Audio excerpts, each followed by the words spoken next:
Hello, and welcome to Sitter's Baked Goods. Today, we're going to be making brownies. Not just any brownies. We're going to top it with a rum frosting. Rum chocolate frosting, to be exact. To start this off, we're going to mix in the flour, salt, and cocoa powder together. Just like so.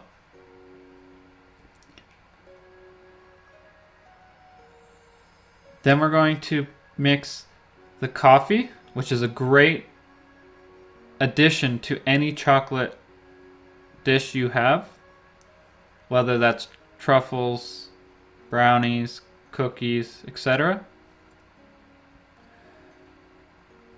So with the coffee, we're going to melt chocolate.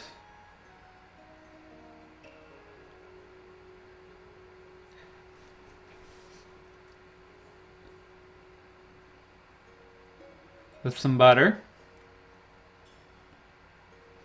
Make sure it's all nice mixed together. Then we're going to mix that into our flour and then bake that. It's a very simple recipe. You're making liquid to go into your dries, just like muffin method. The only difference is you do have to melt your chocolate to get that liquid in the first place. So I like to cut up my butter and I like to break up my chocolate bits so that it melts quicker. Now there's also eggs and vanilla. You do not want to put this in with your chocolate or it will make scrambled eggs. That's just awful.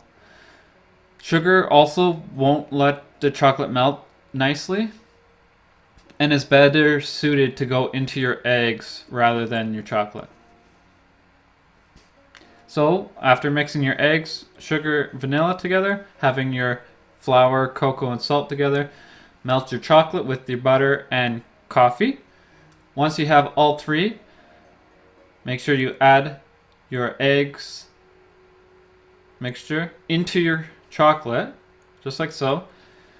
Make sure your chocolate isn't too hot or too cold, because the egg sugar mixture will be either room temperature or cold depending on where you store your ingredients.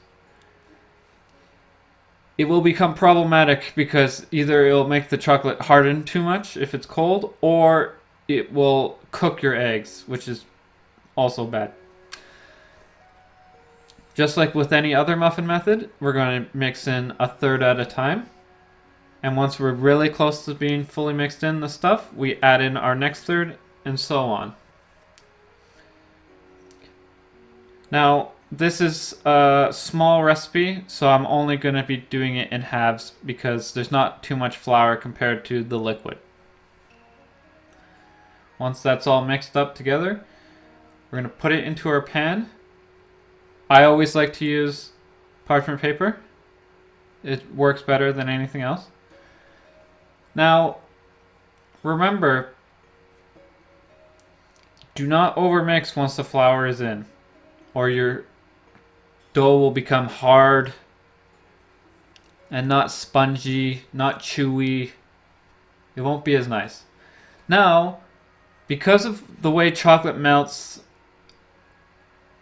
there will always be that residue no matter what. You won't be able to scrape that all off.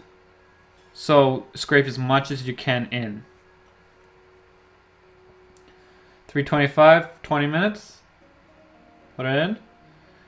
Now, this is all up to you on how you like your brownies. I like mine to be chewy, so it's going to be 20 minutes. If you like yours to be more like a cake and less like a fudge, make sure you cook it for another 2, maybe 4 minutes, depending on the spectrum you want. Now, to move on to the frosting, we're going to put chocolate, cream, butter, and melt that with a little bit of vanilla. The vanilla is not needed, but it gives that little bit more of a profile for your flavors. Now, You can use corn syrup, glucose syrup, or honey, some sort of thick syrup, or thick sugar to add a more smooth texture.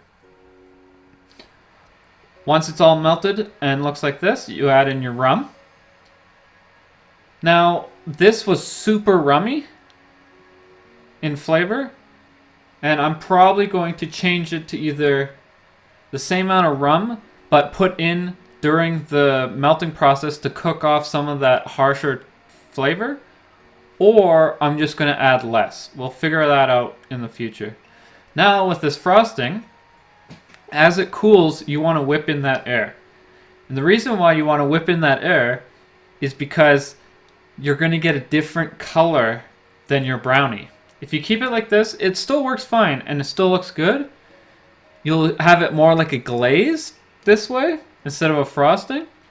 But I prefer the frosting because when you whip in that air, you get a nice light brown color that goes really well with a dark brown brownie.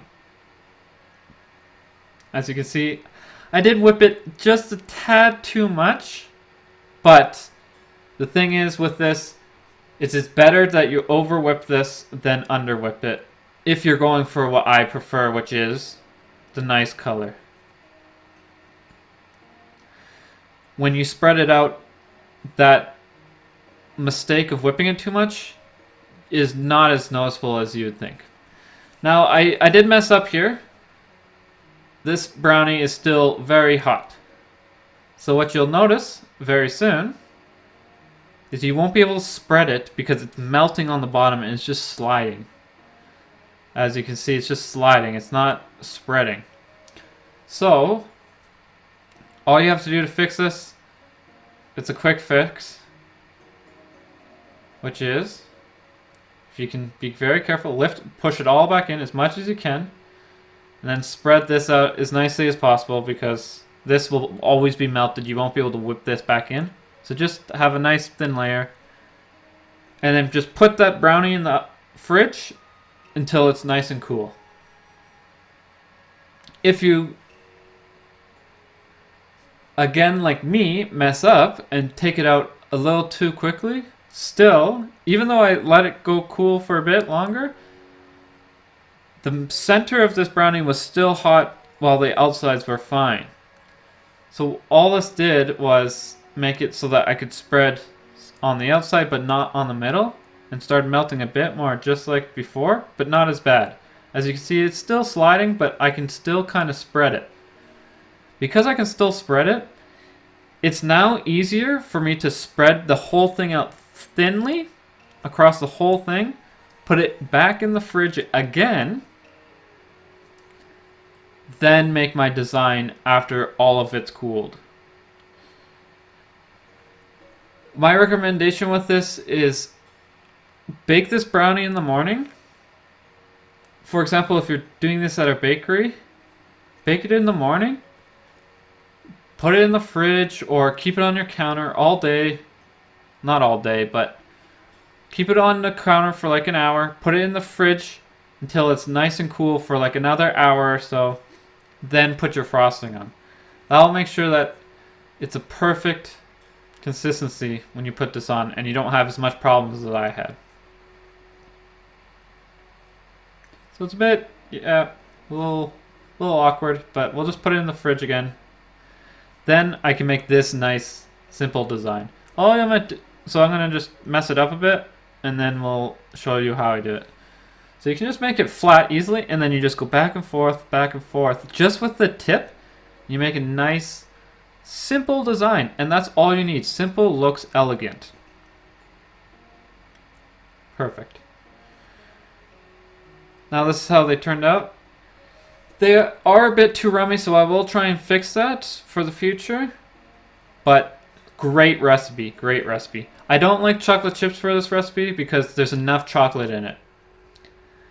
If you've enjoyed this video, please like and subscribe. You can follow me on Facebook, Twitter, or Instagram. I even have my own website. Thank you, and have a nice day.